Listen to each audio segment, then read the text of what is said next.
The Unconquered, the story of Poland during World War II. If you enjoy this, please do like and subscribe. Let's check it out. Nobody thought the war and its effects would last half a century for Poland. First, Germany attacks. Then Soviet Russia.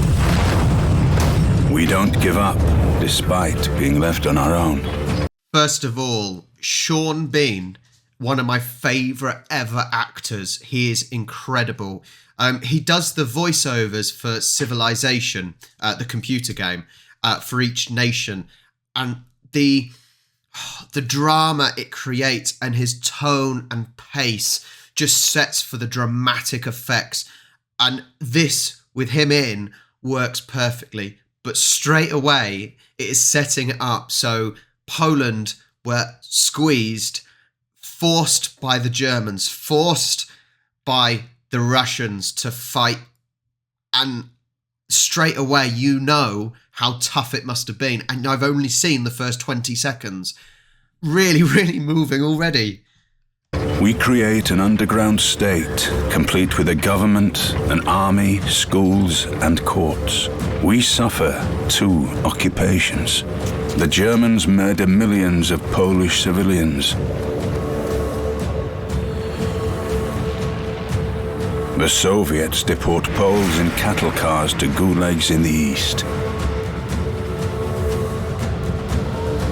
They shoot over 20,000 officers during the Katyn massacre, and hundreds of thousands of Poles are forced into slave labor in the inhuman lands of the Soviet Union.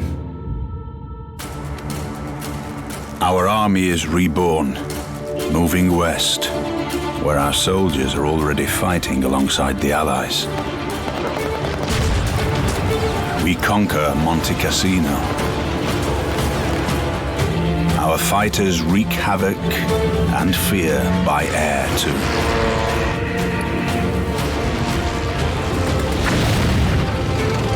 The Germans call us Black Devils as we crush their resistance.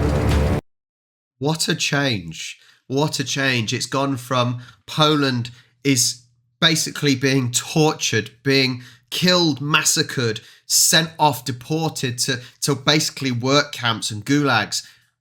But all of a sudden, the fight back comes with the help of the allies and the resistance that the Polish people have. Wow, the change in mood, the change in music. Oh my God, it shows the resistance, the fight that the Poles have.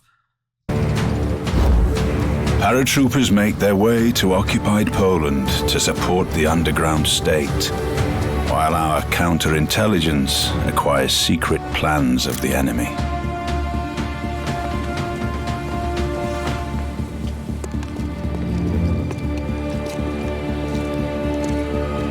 There are Poles who save Jews, despite the threat of the death penalty. We create resistance movements, even within the German concentration camps. We are the first to alert the world about the Holocaust.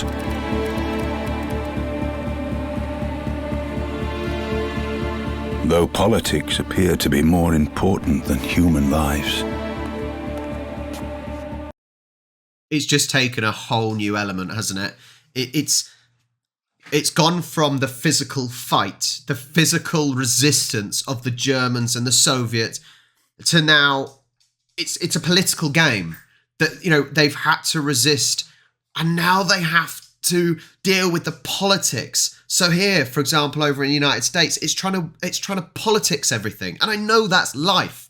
Politics is life.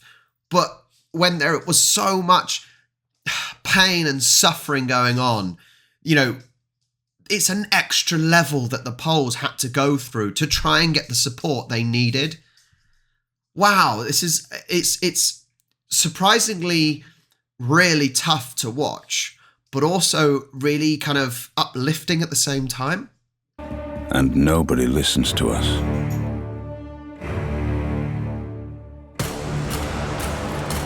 Polish Jews fight the Germans in the Warsaw ghetto without even a chance for success. Our nation comes up from the underground and fights in the Warsaw uprising.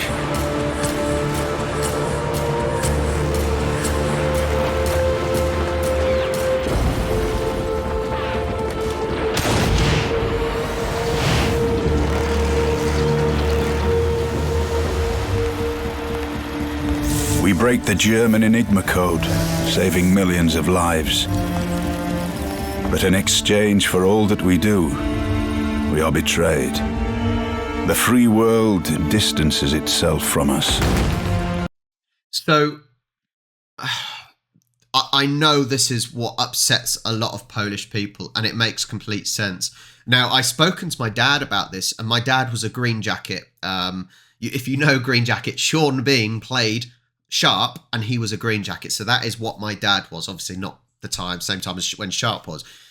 But he told me that Churchill didn't want to upset Stalin, and that's why the Poles weren't even invited on the Victory March, which is just, I don't know if that resonates with today, with the fear of upsetting Russia. I think it sort of does, doesn't it? You don't want to upset the Russians, which is, it's mad to think. But the same situation which is going on now happened back then. You didn't want to upset the Russians. And therefore, because Stalin didn't want the Poles, we went along with it. And it's really, really sad and really, I won't say I feel guilty because I wasn't born then. It's nothing to do with me. And it's the same thing with Germans, for example, of these days. Well, they've got nothing to feel guilty about when it comes to the war because they weren't even born. But there's still that part of you that feels just sad. Leaving us behind the Iron Curtain. Despite our scars from the war, we still resist.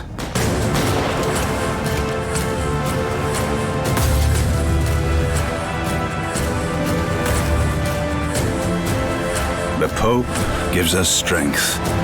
Workers' strikes spread throughout Poland. The communists lose. Get out. The Iron Curtain falls. The war is over. We prevail.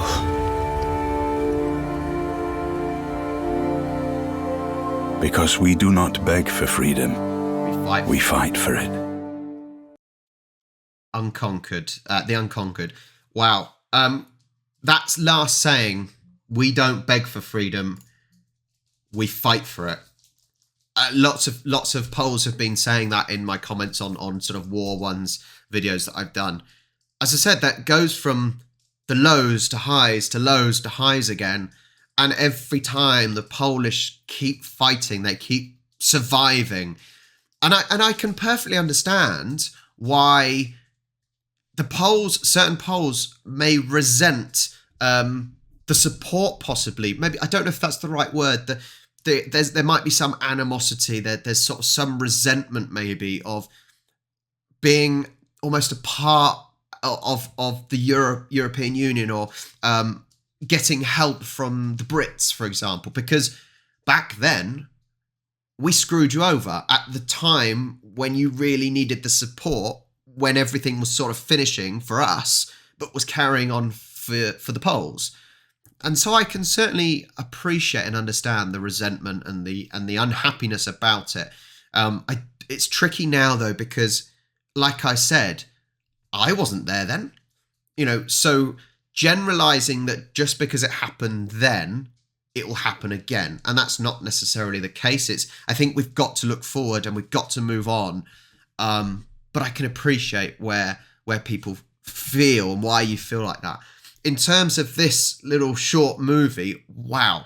Sean Bean, as I said, the pace of his voice, the bass and the tempo of it, and just the Sean Bean's characteristic voice is incredible for telling these types of stories of war and nations, and he is so good at that. When it comes to the animations, I love the sizing of things. So, for example, right at the start, it had a small man, a small Pole, with the huge walls coming in. And that just was symbolizing the difficulty and what the Poles were up against, you know, and it was how they resist is incredible against these massive forces. What an incredible piece. I'm so glad people recommended this, and there was one in English for starters. I don't think it would have had the same effect for me if I was listening to it in Polish and having to read. So having Sean Bean actually commentating, narrating it, that was special. Really, really special. And it sums up, it's a very much a summary of what the Poles had to go through during the war, World War II, and then after as well. An incredible piece. I'm sure you agree. Thank you so much. It's incredible to have a Polish audience now. I absolutely love the place. Now, I'm going to try it again. Hang on, let's listen. Lajkujcie I subskrybujcie. Lajkujcie I subskrybujcie. Lajkujcie I subskrybujcie. Subskrybujcie. That's got to be right. Make sure you like and subscribe, and I will catch you next time.